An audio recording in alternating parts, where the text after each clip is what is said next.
All right, here we go. Sara Molina, welcome back to VladTV. Hi, Vlad. It's been a minute. Yeah, it's been some time. It's been some time. We had a very interesting interview last time. Yeah, thank you for that. We'll talk about all that.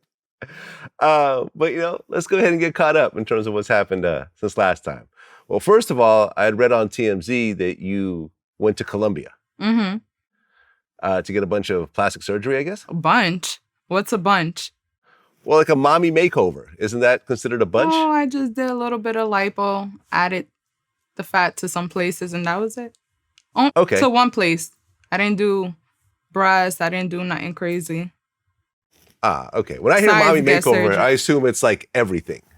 No, everything is, for me personally, would be like breasts, tummy tuck, all of that. I didn't do any of that. Just got a little bit of lipo and put some in my butt. That's it. Okay. Why Colombia? Why not go to Dr. Miami or someplace in New York closer to home? For the women that do their research, you can, it's a given. Out of the country surgery, you get more for what you pay for it. But disregard the price. They just do more of a job, more of a snatch to your waist, to whatever you want than what they would do in the States, because the risk factor of it. Some women are open to it. Some women have no fear in their heart at all to do that type of thing or, be extreme with it. My case was, I did my research. I wanted my body a certain way, and that's where I decided to go. But I'm going to be completely honest. I, underestimated the whole ideal of surgery, everything. I underestimated what I was going to go through, what my body was going to go through, how I was going to wake up. So I understand why, out of the country surgery is a lot more dangerous because the extra mile that they go to give these women these figures. So can you share about how much you spent for the whole procedure? A little over $8,000. Okay, that's not that much. Yeah, it's fairly good since it's, the procedure that I would get done, if I was to get it done in the States, would run me about $15,000. Okay, so like half price. Yeah. But then again, that's why a lot of the women go out of the country too, because it's more affordable. Right, but then you still have to pay for the flights, the hotels, and stuff like that. Some of those right? things be all inclusive, like packages. Since surgery is such a big thing, they're already 10 steps ahead. They'll include all that extra stuff within the surgery and all of that.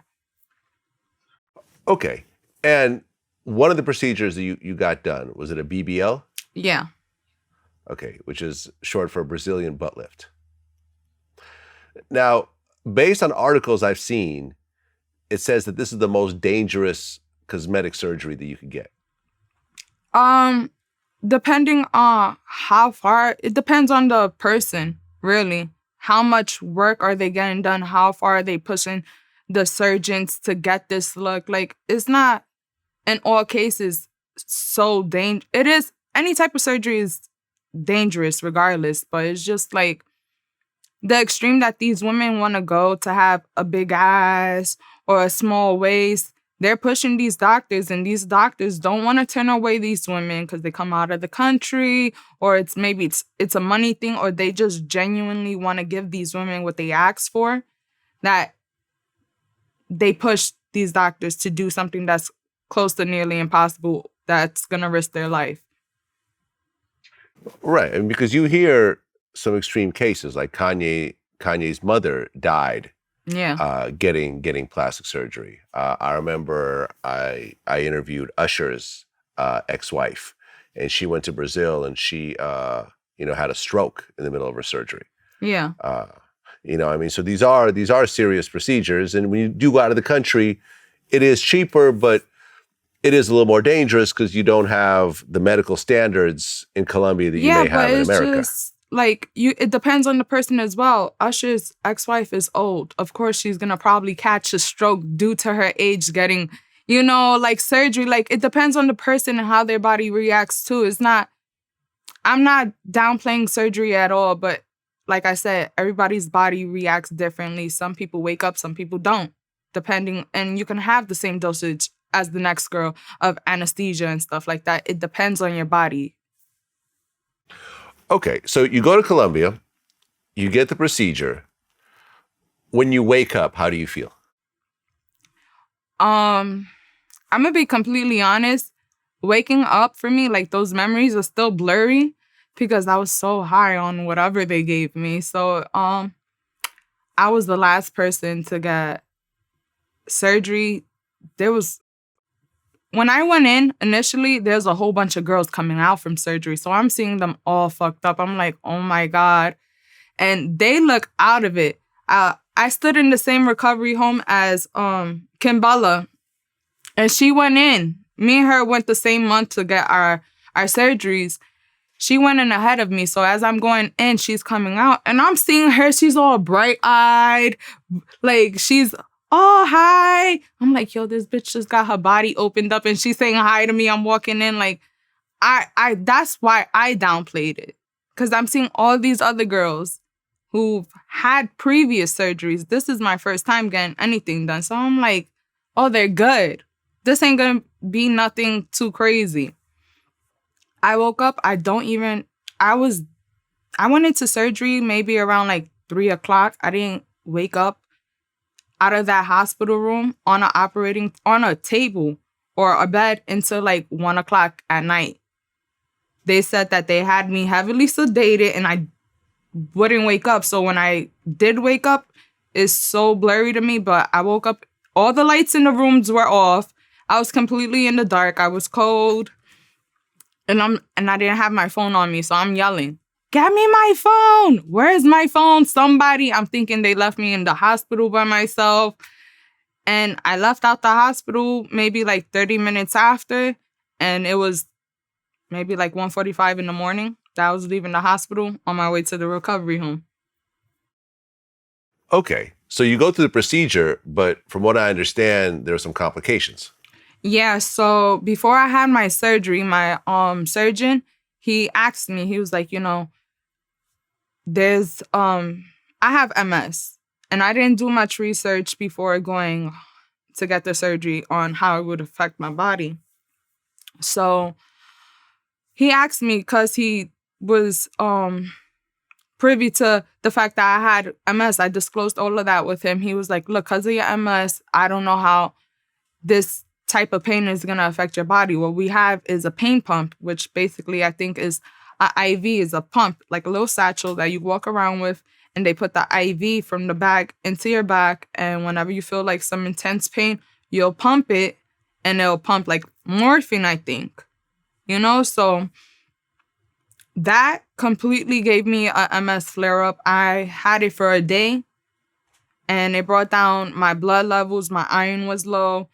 They were telling me I might need 2 blood transfusions if I didn't get my hemo up. So it was that completely like fucked me up. It had nothing to do with the surgery.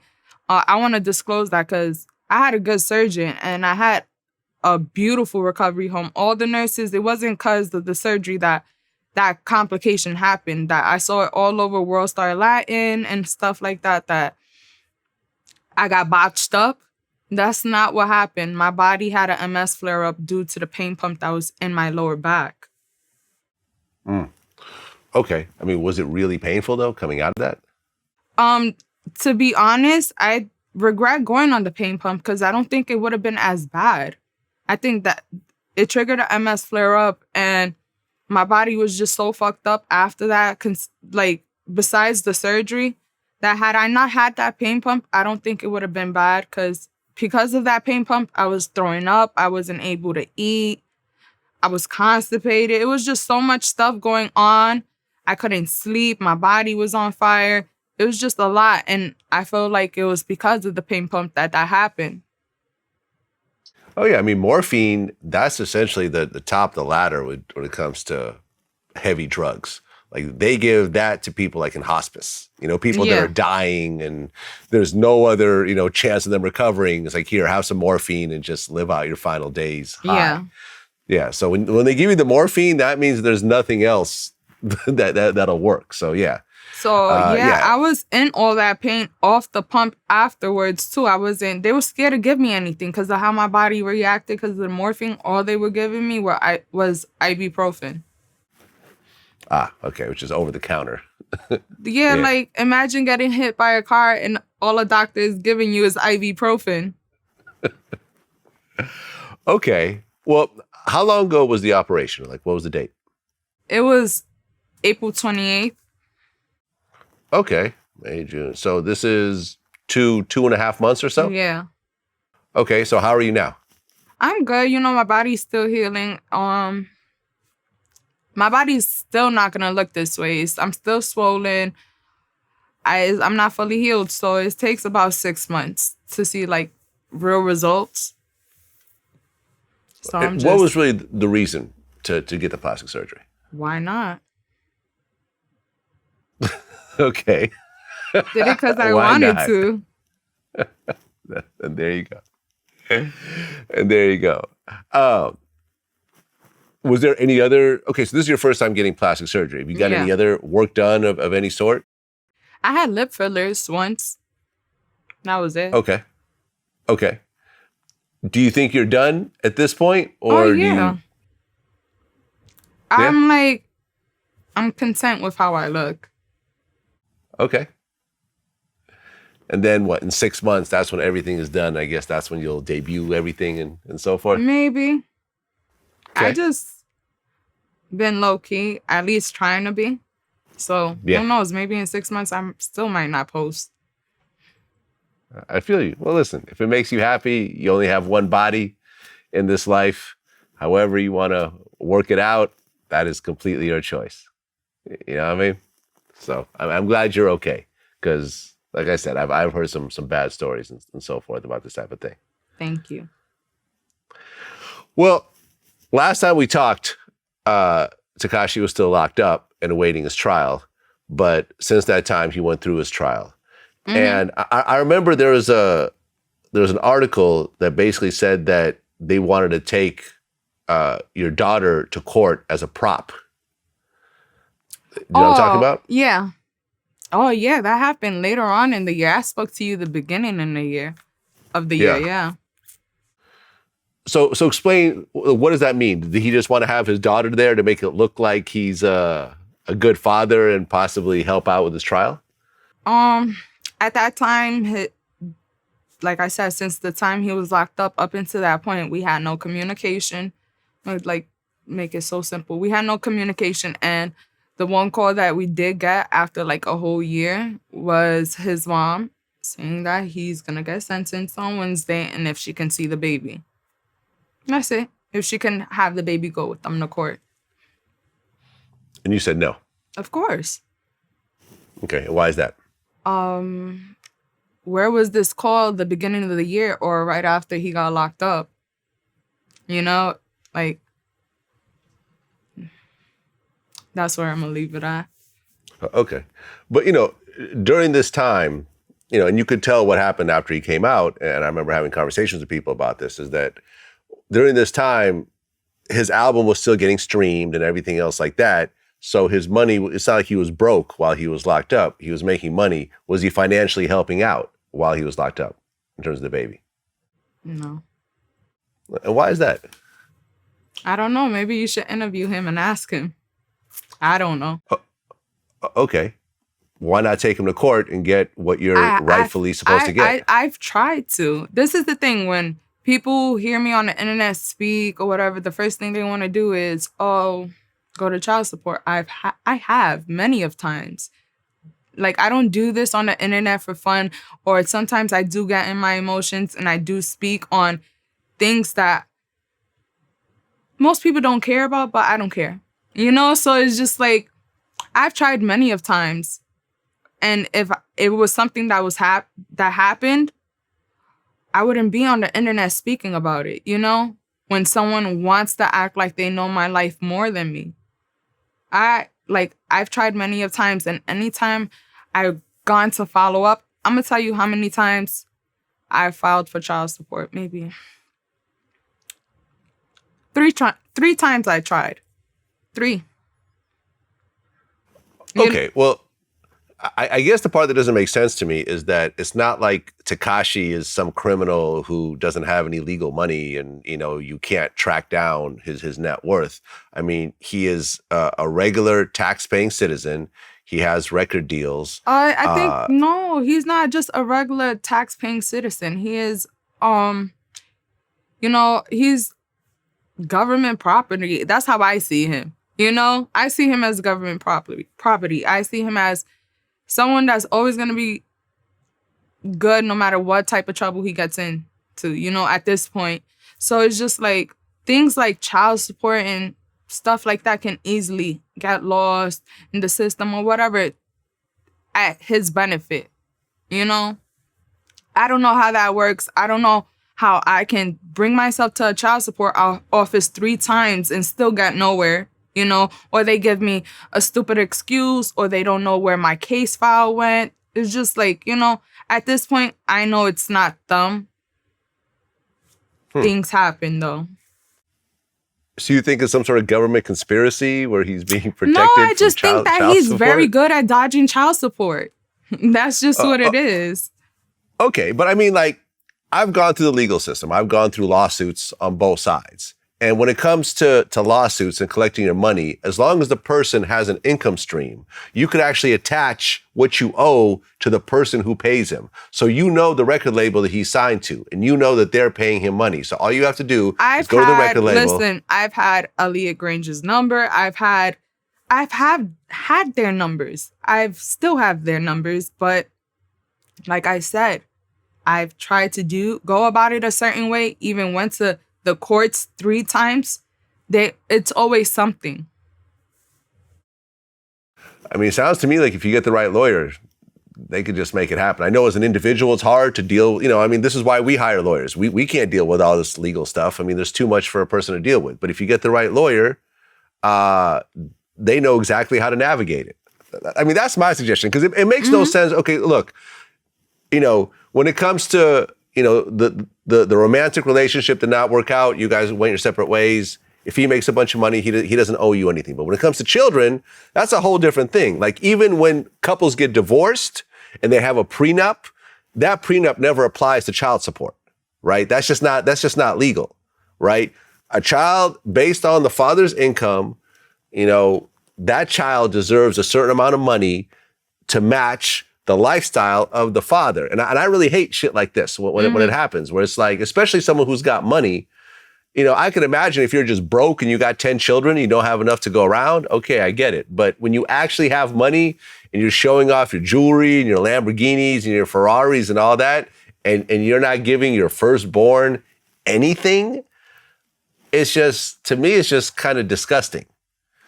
Does that surprise you from him? Well, yeah, it doesn't surprise me, but at the end of the day, he still lives in America, and there's still a legal system that he has to abide by. You see what I'm saying? Does he look like somebody that follows rules? Well, it's not really his choice. Like, you could choose, Wesley Snipes chose not to follow the rules too and not pay taxes, and he ultimately went to prison for not paying taxes. All right, but he's a person that thinks that is held to no consequence, I think, in any situation. So he always finds a way to weasel out of something. Okay. Well, I hope it works out. I hope that at some point, if maybe some lawyers are listening right now, that they'll, come on board and take on your case, because you could only dodge reality for so long until it catches up to you in America. Now, if you want to move to some other country, then I could see how you could dodge it. But if you're living in America, you're getting income and you're paying taxes and you have a legal income stream, then that means that they could attach whatever money that is owed to that income stream. You know what I'm saying? That's just how it works. This is how people have to end up paying when they don't want to pay. You could choose not to pay and you could choose to ignore it. But at the end of the day, a lawyer could say, look, if you owe $100,000, then all you have to do is go to who pays him his money every month, whether it's the publishing company or the record company or whatever else, and say, moving forward, here's a legal document that says that whatever money you're supposed to pay to him first has to come to us until this money is paid off. And then after that, you could have your money. That's just how it works. So, hopefully you could get it worked out at some point, because it seems like you're owed quite a bit. And I mean, not you're owed, but your daughter is owed quite a bit. That's my take. How was it emotionally going through that trial and just seeing every day something comes out, and like the audio leaks and everything else like that? Honestly, I think the worst part about the trial was just like, it was something new every day. So it's like, I'm like, damn, this was my life, and I didn't even know half the shit was going on around me, So it's just like, and the shit that I did know is just like, wasn't really spoken on too much. So it's just like, yeah, I was just taking it in. I think I was like, more so, you got to think about it, because I'm going to go there. The last time I spoke to you, I looked so worn down. I watched that whole interview recently, and I'm like, oh my God, why the fuck did I do this interview at this time? Because at that time, it's just like, I was all over the place. I wasn't making the best decisions. I was coming out of something that was just overall abusive, but it was my life. I was like, it was hard for me to detach myself from the situations and what just happened, to the point where it was showing. And I just like, I don't regret sitting down and talking to you. It happened. It is what it is. But I regret not giving myself a fucking year to like crawl under a rock and reevaluate myself, or like what that whole year was going to be for me or for my daughter. I should have given myself time, because I was coming out of something. Besides, overall, I was coming out of something 7 years, and then I was coming out of a whole year of events that happened within fame, money, everything that he accomplished, women, the gang stuff, all of it. So it's just like, I felt when I was speaking to you, I was so desensitized, and I was like, I didn't give myself time to feel any of what I just went through, or that trauma or whatever, and I spoke on it too soon. Yeah, no, I feel you. I feel you. I mean, it was a rough time. It was a rough time, and it got rougher as the months progressed after that, because then the whole world was basically tuned into this trial. When you ultimately saw the people around him get these football numbers, and it really was football numbers. I mean, 20 years here, 15 years there, 25 years there, and so forth. How did you feel? And these were people that you hung around a little bit, during that time. I think it's sad, because at the end of the day, like, these people had families, and like, essentially them doing the things that got them locked up, they did it off his word. So that sucks for them. I feel like, in a way, he says he was manipulated. He definitely manipulated these grown men to make the decisions that they made, knowing that they have families. So I just think the situation overall was just a sad situation for everybody. Yeah, I mean, I think ultimately everyone played a role in this. I don't feel that anyone was really a victim in this, because these were all grown men. I don't think it was any surprise that, to any of those guys, who were running, involved in a gang, to think that you're going to get this kid who had nothing to do with this lifestyle at all, and think that he's going to somehow, stand firm and have the same type of principles that they had. I don't think that was a surprise to anybody. In terms of him getting in over his head, I don't think that's a surprise either. He goes and hooks up with a bunch of guys he's never met before, and suddenly he's involved in this lifestyle that he's not familiar with. And he's given all this. I mean, when it comes to the internet, you get rewarded for bad behavior, right? the worse you act out, the more likes you get, the more retweets, the more the blogs pick you up and so forth. So you put this combination of bad behavior, money, fame, violence, everything else like that together, and you just have this bomb waiting to explode, which ultimately happened. I just feel like he was given too much too fast.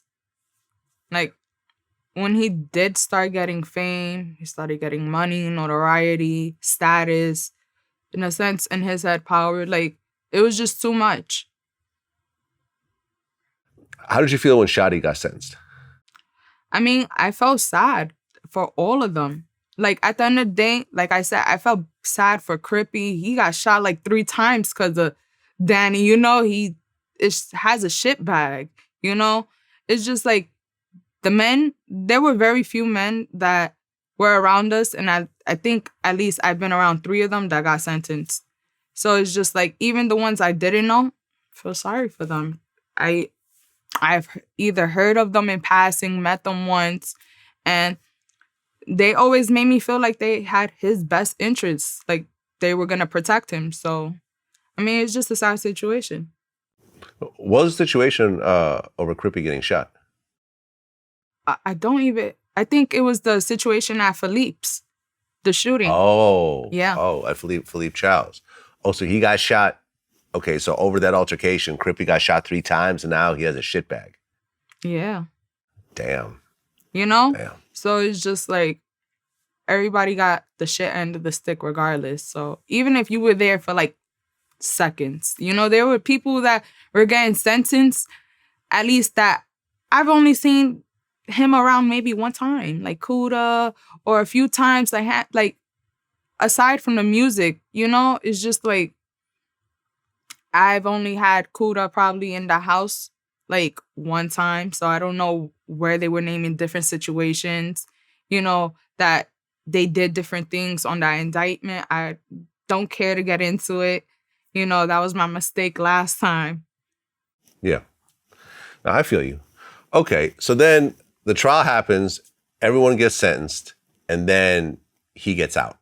Mm-hmm. When he gets out, did you guys communicate at all? When he gets out, he's still on house arrest. I don't have any communication with him while he's on house arrest. Okay, so he didn't see his daughter, you didn't bring him his daughter?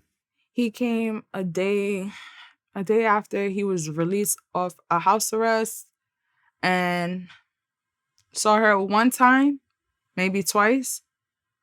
And then within that same week, TMZ posted that he reunited with his daughter. He apologized to me. He didn't apologize to me for anything. Yeah, and that he's gonna be in his daughter's life. He hasn't seen the baby since the second time he seen her. So. How old is she now? She's 6. She's gonna be 6 this year. Okay, so she's talking and and everything else like that. But you gotta understand, he was never really present. He was already locked up for some time. He wasn't present the first 2 years of my daughter's life. Then the 1 year fame, he wasn't really present. He was never home. He wasn't present. And then the 1.5 years that he was locked up. So he's been out already a year, and he's only seen my daughter twice. Okay, so he gets out, and he goes right back to being Tekashi again. Doesn't skip a beat. He drops videos. He's showing off all the money, and he starts dissing people once again. He starts beefing with people. He starts talking about people who are dead, and so forth. Did you say at one point, I think, that you felt like your life was in danger because of all the beef that he was doing? Definitely. I had these Chicago rappers tagging. I had people tagging me in these Chicago rappers' lives and stuff like that. There was I don't even know if you interviewed him before, but some guy, a Chicago rapper, he was saying that he was gonna smack my daughter. I had King Von's sister say something about my daughter, but I spoken to her. She DM'd me personally, and she apologized for it and everything. And I told her I understand, like, how she was pushed because he's continuing to talk about her dead brother. But you're not doing nothing to him by mentioning my daughter. He don't even look for her or care for her. So it's just like, she understood and we spoke. So, I mean, it's just, he gets into his own shit. I want it to be his shit, you know? I don't want it to involve me and my daughter, and I try to make that very clear. Well, how many kids does he have right now? He has 2, like, that I know of. He has my daughter, and he did have a baby as well. His other daughter was born, I think, the night he got indicted. Huh. Okay. So have the kids met up at all? Or you and the baby mother met up? No. No? I mean, but that is your daughter's half-sister. Yeah, of course. I'm not opposed to meeting up. It's just, me and the girl, we have, the history that we have is just, isn't, when it's good, and then whenever it's bad, it's bad. I'm just going to keep it like that. It's very up and down, flip-floppy. So I just never know with the person how open they are. But I'm not opposed to it. At the end of the day, her daughter is 2. Her daughter's still young. And my daughter is going to be 6. So, I mean, the girls have nothing but time to meet up. Right. It's just right. something that maybe in the future can happen, but I don't see the need for it right now. I have a lot personally going on, and I just feel like that's not what's important right now, at least to me. Fair enough. Maybe sometime in the future. Yeah. You know, I mean, and at one point they're going to be old enough to, if they want to meet up with each other on their own, they're going to be able to do it. Yeah, but hopefully it won't have to come to the girls reaching out to each other. Yeah. I feel you. Okay. And then, you know, while he was locked up, you know, Jade, you know, publicly came forward and, you know, claimed to be his girlfriend. She got the tattoo on her chest, which she ultimately got covered up. You know, how did you feel, though, as someone who's not getting, you know, let's not talk about money that he's giving you, but he's not giving money for the, you know, his own daughter. But, you know, here's this girl who just came around who is, you know, showing off a $250,000 range, you know, G-Wagon and, you know, all this jewelry and everything else like that. How does that make you feel like, yo, like my daughter needs help, and here you are splurging on some new girl? It used to infuriate me, but it's just like I let the universe handle them. Okay. Well, like I said, she got the tattoo covered up, so I guess they're not together anymore. I wouldn't know. Okay. Have the two of you ever spoken or DM'd or anything? I've never spoken to her personally. She might have tagged me in a story or said some slick shit underneath a photo comment, but I don't think she would ever bring herself to write to me personally or have anything to say to me personally. Well, I feel you. There's no need to. Well, then in May of 2020, you showed up in a music video with Rich the Kid. Okay. You make me nervous when you bring up dates. Okay. I had to think for a second. What is he about to say? What's he about to say? Okay, right. Well, Rich the Kid, he reached out to you and asked you to be in a music video. Is that what happened? I think it was more so along the lines, him and my daughter's father had some words on the internet. He had just came out of house arrest, and he was saying something about a watch. I don't know. He went on, did whatever he does on the internet, and him and Rich the Kid got into it. So I guess Rich the Kid thought it would be funny or cute for him to slide in my DM and wish me a happy Mother's Day. You know, I think it was Mother's Day that was all going on. So I said, thank you. You think you funny. And he was like, oh, do you want to come out in a music video? I'm like, I don't do videos. He was like, you don't have to do nothing, blah, blah, blah. I gave him my manager's number. He sent over some money. I met him, I think, in Queens.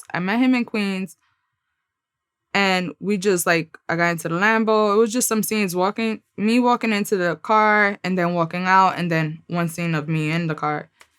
But little to my surprise, I don't care. I thought it was funny. I didn't care at the time for my baby father. At this point, he just got out of jail, talk shit about me in front of 2 million people. You know, it's just like, I was just over it. So I really didn't care how he felt. And at the end of the day, it was a paid job.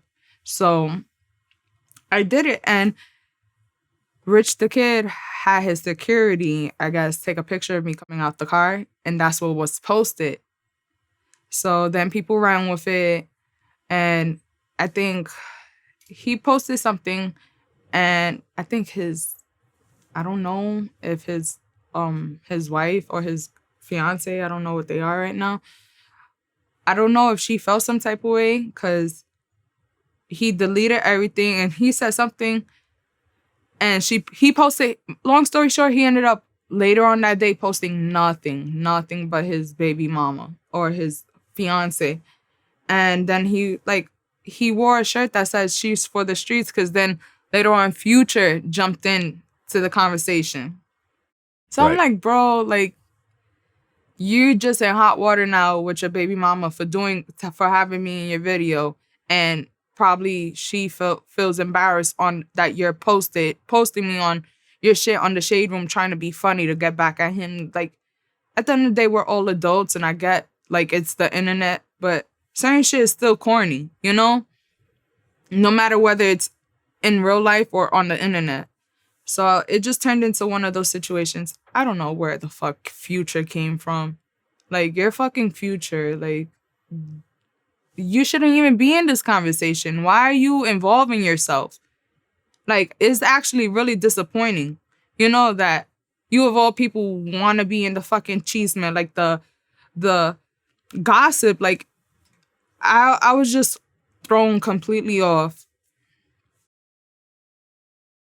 Right, because Future made a comment. He said rappers are using baby mothers as props. Mm-hmm. Yeah, right? So... And then... It seemed like he was referring to you. He definitely was referring to me because me and him were going back and forth. Right. There you go. I didn't...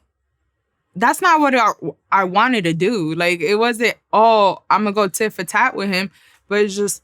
He kept on, so I'm just like, bro, is he serious? What the fuck did I do to him? Like, and then later on, I think that week he dropped his album.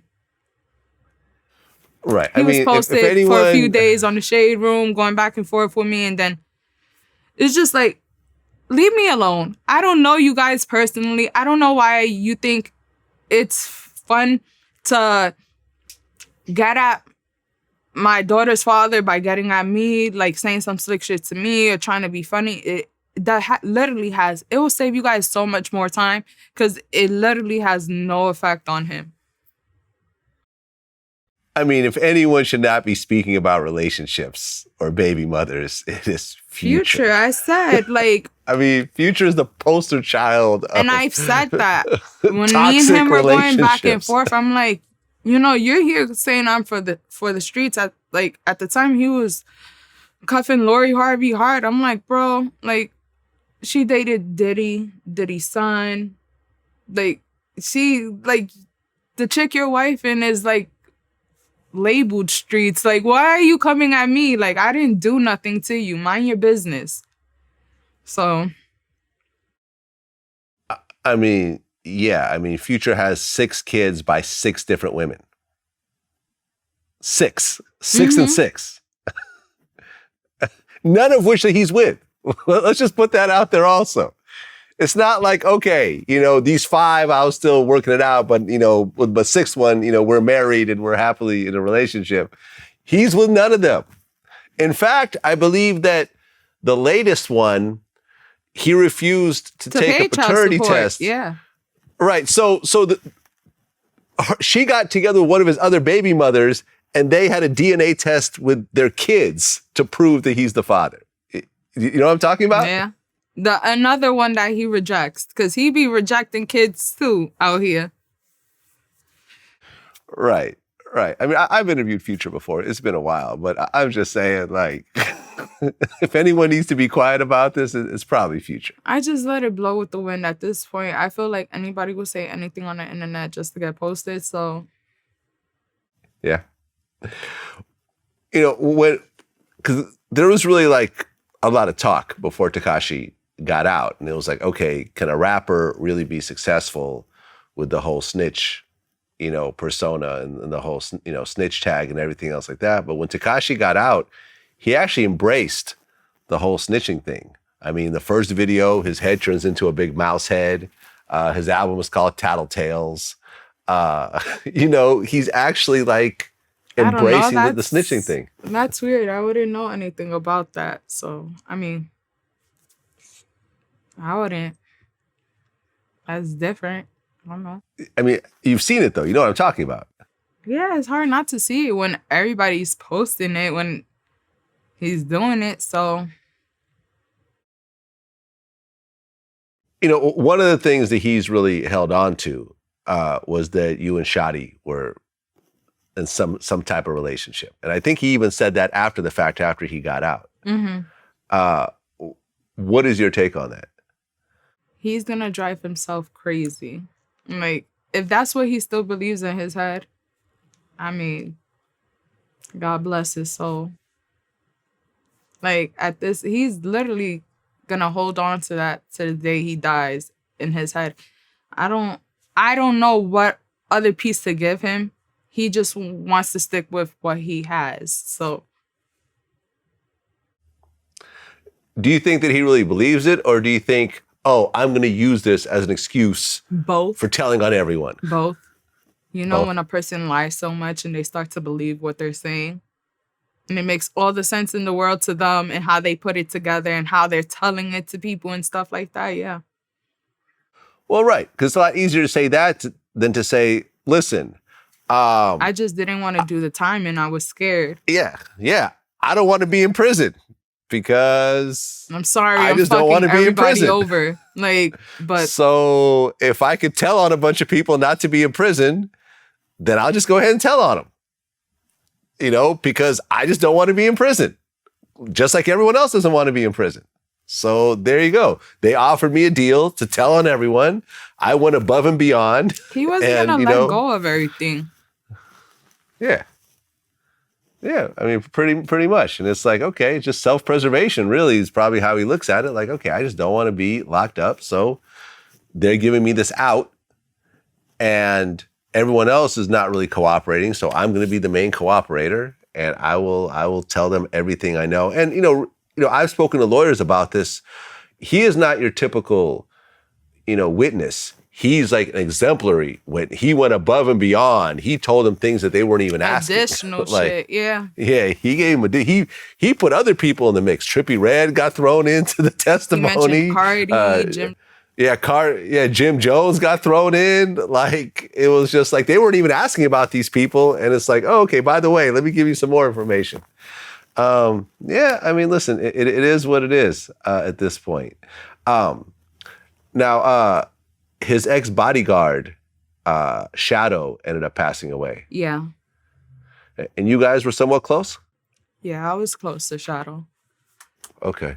Well, Me how and did he Shadow pass had away? like a love-hate relationship. So I would my thing was Shadow was head in charge. So whenever I wasn't pleased that Danny was out somewhere or getting into some public beefs or like fights or anything like that, I would bitch at him. And I always had this thing are you not doing your job? But I just started realizing the more I started being around that they really have no control over this kid. They literally have to do everything he says. And if not, he makes it impossible for them to tell him no. So. Well, he's paying them. They're his either employees or his contractors. At the end of the day, they're either going to do what he says or he's going to find someone else to do. But Shadow ended up quitting after Dubai. Okay, so what happened in Dubai with that situation? After he had put his hands on me for 2 hours And that following morning, I went into the bathroom. He told me to fix my face. I had 2 big black eyes. And I'm like, how the fuck am I supposed to fix this? I didn't bring makeup to Dubai to fucking cover black eyes. Like, this, what I have here is not going to cover this. This is crazy how I look. He went. He was like, send me everything you need to cover that up, and I'm going to go get it. He went to the mall. He took my phone. Shadow was staying in the room right next to us, so I called his room number. I said, are you busy right now? He said, no. I said, can I come next door? He said, yeah. As I was leaving the room, going next door, he already had room service in the room, so the door was open. And I told him, I just had my head down. He was like, what's wrong? I was like, tell them to leave. And they were already walking out, the room service people with the cart. And I looked up at him, and he saw my eyes. He saw my arm. He grabbed my arm. He was like, he did this to you? And I'm like, yeah, Shadow, I don't care what you do. You have to get me on the first flight home. I can't stay here. He's going to kill me with the way he's putting his hands on me. So he was like, go to your room, pack all your shit. And don't worry about it. I called my aunt who had came to Dubai with me. He had her staying on a different floor. And she came up to my room. She saw me, my body, and she ran downstairs, packed her stuff, came back in the room. And we just stood in the room waiting, like, to see what's going to happen next. And I hear Shadow outside my room door screaming. So I'm like, oh, shit. And then I just see Danny walks in and he goes, you snitched to Shadow? And he has like a smirk, but it's just like, yeah, bitch, you snitched to him? So I'm there scared. I'm like, oh, he's not going to put his hands on me in front of Shadow. So let's just see how this plays out. And that I didn't know because it was outside the door. I didn't know till after that Shadow texted me. I put my hands on him outside the door before he walked in. So that's what all that screaming was. And I was just like, oh, So after that, like 2 days after, I think Shadow gave him 2 days to see how he was acting with me. And then he just left. He said he had a funeral to go to. And after that, Shadow wasn't working with us. Like, I was hearing that he quit. So. Well, he passed away, a month or 2 ago? And he was a fairly young guy. He was like 40. Like, he wasn't 40. He was in his 40s, but. Okay, I'm in my 40s. That's still young. Like, it's just. Shit happens. I think he caught a heart attack or something. He died in the gym, I'm hearing. I don't know the full story. I think he was working out and he died in the gym. Yeah, I wonder if he was, usually when that happens, a person's taking something. I don't know what it is. I'm not saying it's drug, recreational drugs, but maybe it was something for working out or, maybe it was. Whether that was the case or not, I was around Shadow almost every day for a year. And whether he had that as an issue or a habit or whatever it is, it never showed. He was never sloppy with it. He never wore it. So it's just like, that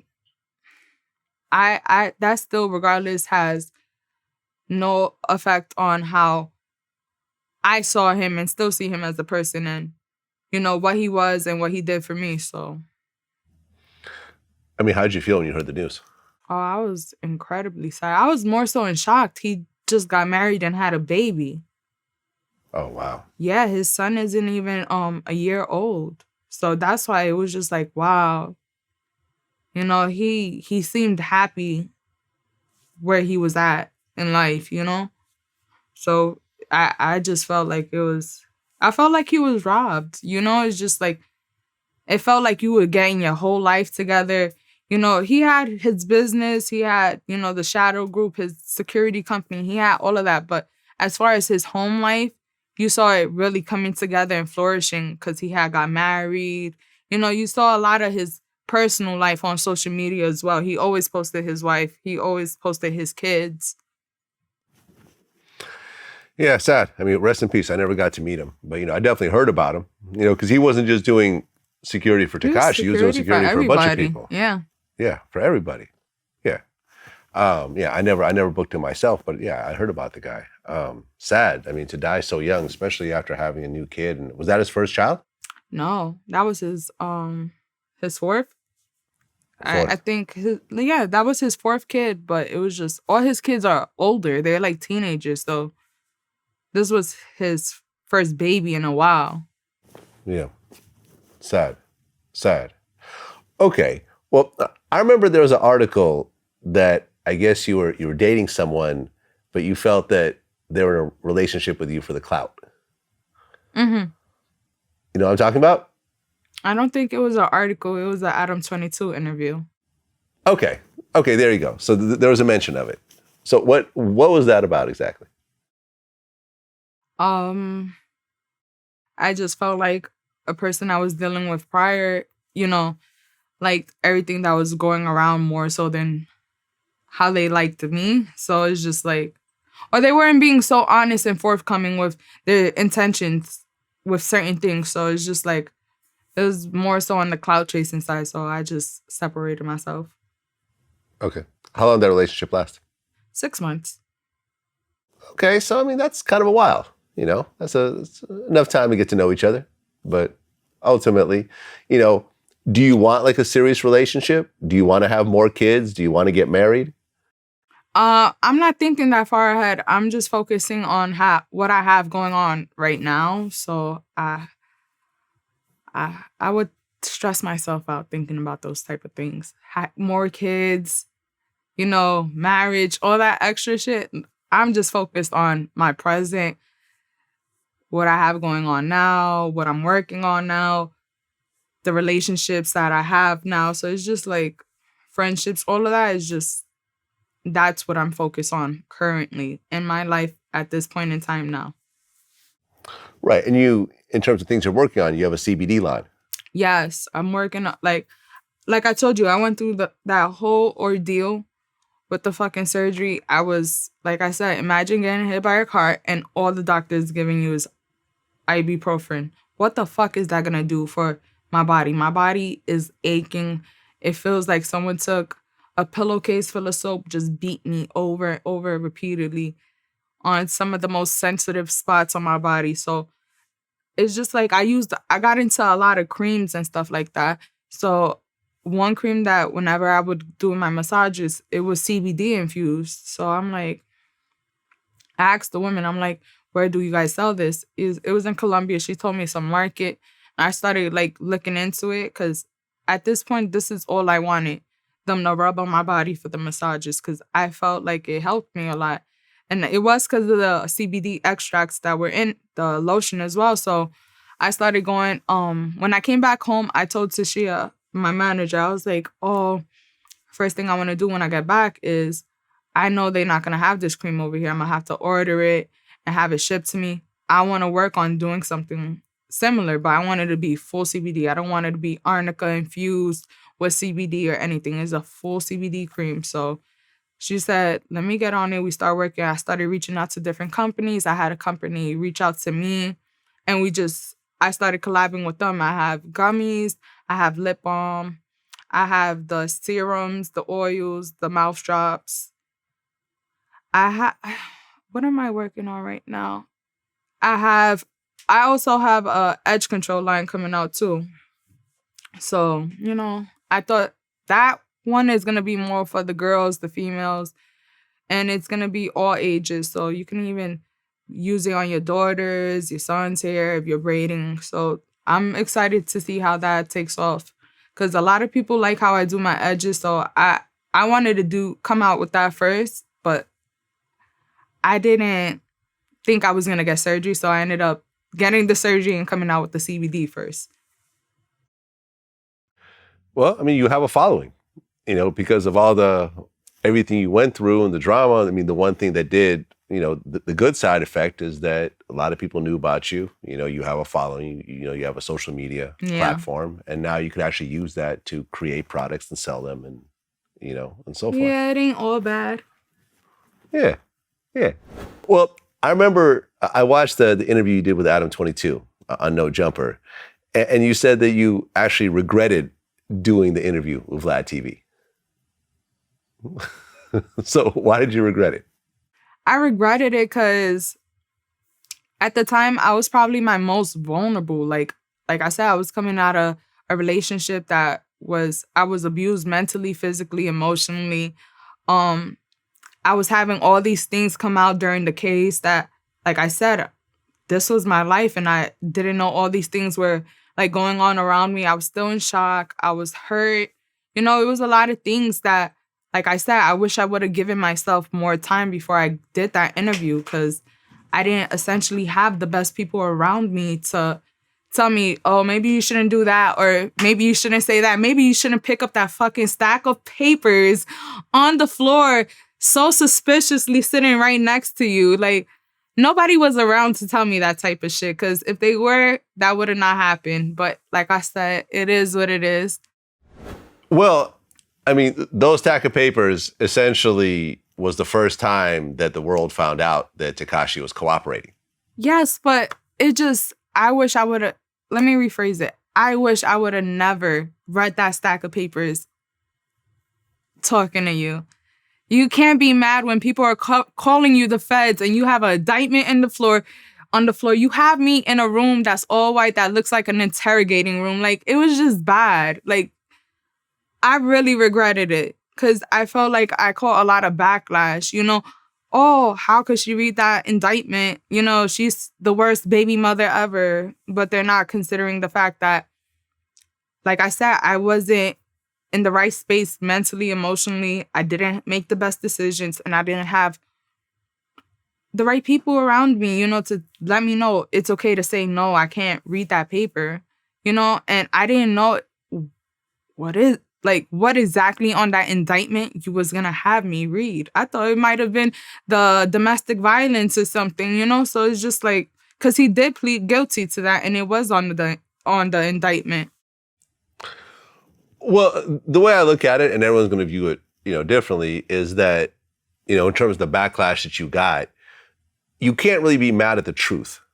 You know what I'm saying? It's not like you read a false statement. People don't like the truth. People can't handle the truth. You got to understand that to a lot of 12-year-old boys that are attacking me, he didn't do all the things that indictment is saying that he did. It's just, it doesn't work that way on the internet. So I did receive a ton of backlash. And even from different rappers who wanted to put their 2 cents in, calling me horrible, like what kind of baby mother I am. But they're not taking into consideration what kind of baby father was he, He beat me for 7 years. He openly speaks about it, or has spoken about it on Channel 5 with Lisa Evers on the Shade Room, where he's describing how he beat my ass. He cheated on me. He had a baby. He was with different women. Aside from putting his hands on me, not taking care of his daughter, you're looking at me like, what kind of baby mother am I? Because, I ignorantly read an indictment when I shouldn't have. I'll be honest about that. But y'all not looking at him for being horrible, even for the things that y'all know publicly, even being a snitch. I just don't understand how it works. But nonetheless, like I said, the internet is going to be undefeated, so it makes no sense to go back and forth at all. Well, look, like I said, what you read ended up being the truth, within a couple of weeks. Like that. Yeah. And you can't handle the truth is a famous quote from a movie, but at the end of the day, the truth is the truth. And although there may have been some backlash from his fans, from little 12-year-old boys and so forth, the reality is, I think most adults looked at this and said, oh shit, this guy is about to really cooperate and really about to put everyone under the bus. And, ultimately, the paperwork was real. You are connected to him, obviously, and, I could stand behind that video and say, we actually, broke an important piece of information, which ended up being accurate and really kind of set the tone for everything else like that. If I gave you a piece of paperwork which ended up being fake, then I would really feel bad about this type of thing. I just wish I wasn't the person to read it. That's it. Okay. Fair enough. And you talked about me in the interview. You said you got this. Yes, I was very open about how set up I felt, Vlad. You don't understand. I was like, that fucking nigga. Vlad set me up. He had me read that shit. It was a whole stack on the floor. Do you believe that? Like, I was so mad. The defendant's obligation under this agreement are as follows: that he shall truthfully and completely disclose all information of the activities of himself and others to the U.S. Attorney's Office, that he will cooperate fully with the New York City Police Department, the Bureau of Alcohol, Tobacco, and Firearms, Homeland Security Investigations, and other law enforcement agencies. Can I keep it 100 right now? Go ahead. We got that paperwork. We didn't just find that paperwork ourselves. I know, and I was, like I said, I didn't necessarily have people being as vocal and saying the things that they should have had said to me. So, like I said, either way, it was still public information. But, hey, can you, like, pick up that stack of papers and read it? Was like, it was out there. It was a stretch compared to just sending you public documents that are public to read and go over. Like, it's different. You had them all, you had the whole shit printed on the floor. Right. But what I'm saying is that whoever was working with you to help book that interview provided that paperwork for us. Speaking points, I guess, yes, because I was coming forward. But nonetheless, it was never put out there that, oh, hey, you think I can have you read this? Like, no, it was, I felt on the spot. I didn't have the people around me to say, you don't have to read that if you don't want to, you know? Right. Like, this was you interviewing me that first time was the first time I've ever gotten an interview. You know? I'm a little bit more seasoned now, but it's just like, I was completely, like I said, at that point, just over everything. I wasn't there, like mentally, physically, emotionally. I felt, like I said, in a way desensitized with a lot of things. So I fought myself for not even saying like, yo, this is funny, you know, like maybe I shouldn't read it, but like I said, nonetheless, it is what it is. It happened. Yeah. Well, like I said, when the people who we're booking the interview with are giving us this paperwork before the interview with you, and it's coming from your people, I don't feel like there was any, I assumed you knew what it was also. You see what I'm saying? The fact that your people didn't tell you that they're giving us this paperwork and we use the paperwork, I can't feel bad about giving you the paperwork, right? I mean. But who does that? Hey, can you read that paperwork? Like, I didn't think that was a thing. Honestly, I don't know many people to have indictments sitting on the floor for people that they interview. Well, I mean, we're also the biggest hip hop YouTube channel in the world. I mean, we got to where we are by breaking news and, but like asking I said, doing the things that other people don't. You enormously. Like, it benefited. The numbers were good. The numbers was really good. I woke up, I'm like, it's over 1 million and it's only been up like 16 hours, like less than 24 hours is over 1 million views. I think it was just a clip. It wasn't even the full fucking interview. So I'm like, all right, look, we're going to see how this shit goes.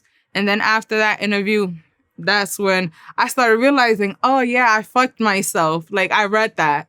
So now it is like snowballing into something where now I'm this horrible person.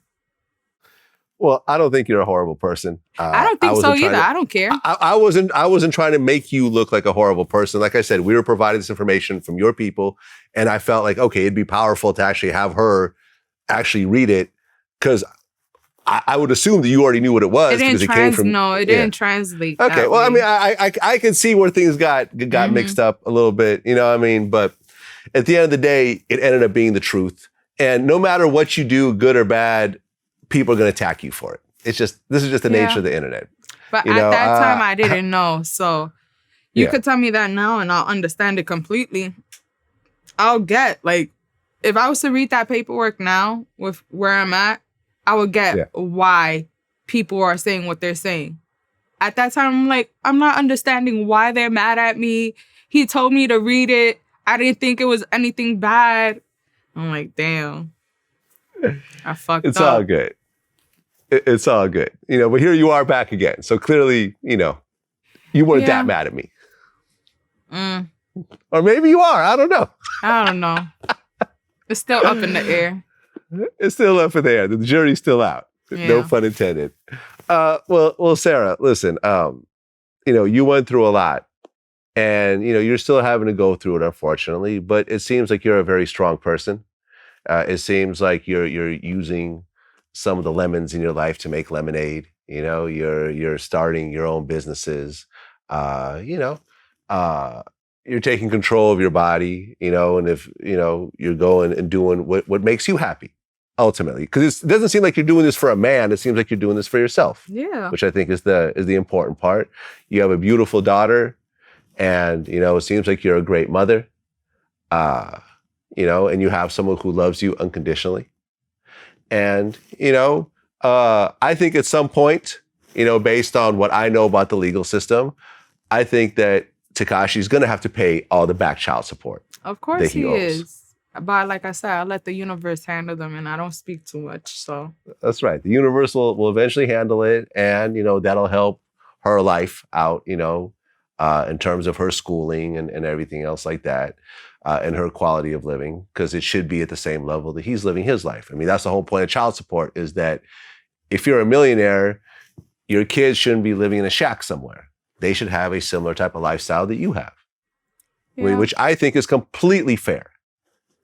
I've always been pro child support and making sure that a woman gets what it is that she deserves, because ultimately, it is almost always the woman who is raising the child when there's a breakup. You hardly ever see women abandoning their kids or walking away or anything else like that. And it seems like you've taken motherhood very seriously, and it seems like you have a bright future ahead of you. So I appreciate you coming back in, even after all the drama last time. Yeah. I wish you all the best. I appreciate you for having me, Vlad. Okay. Until next time. Peace.